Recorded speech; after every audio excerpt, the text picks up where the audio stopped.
வணக்கம். நான் தான் உங்கள் டாக்டர் மோகன் ஆறுதல் பேசுகிறேன். இன்றைய தலைப்பு அம்மை நோய்கள்.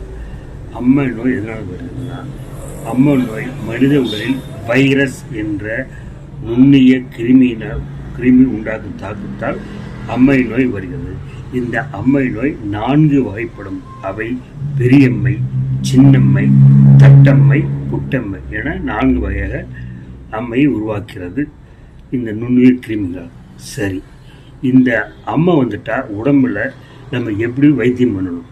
அதாவது இந்த அம்மை வந்துட்டா வேப்ப இலை, மஞ்சள், அருகம்புல் இவை 3ஐயும் எடுத்து நன்றாக இடித்து கல்வத்தில் நல்லா அரைச்சி உடம்பு முழுசும் பூசிக்கணும்.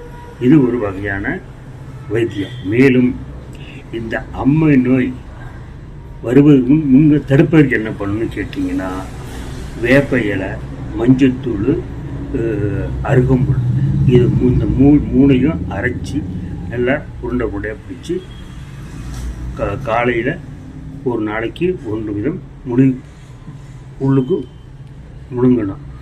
அது அருகம்புல், வேப்ப இலை, மஞ்சள் இது 3ஐயும் நல்லா அரைச்சி நல்லா மாத்திரை மாதிரி உருண்டையாக பிடிச்சி கண்ணாடி பாட்டில் பிடிச்சி ஒரு நாளைக்கு 1 முழுங்கணும்.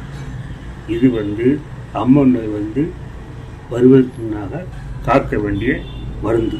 இதுவே காலப்போக்கில் நவீன மருத்துவமனையில் ஊசி மூலமும் இந்த அம்மை நோயை குணமாகிறாங்க. இவையாகவும் அம்மை நோய்க்கான அறிகுறிகள். அதுக்குரிய மருந்து சொல்லிட்டேன். நன்றி, வணக்கம்.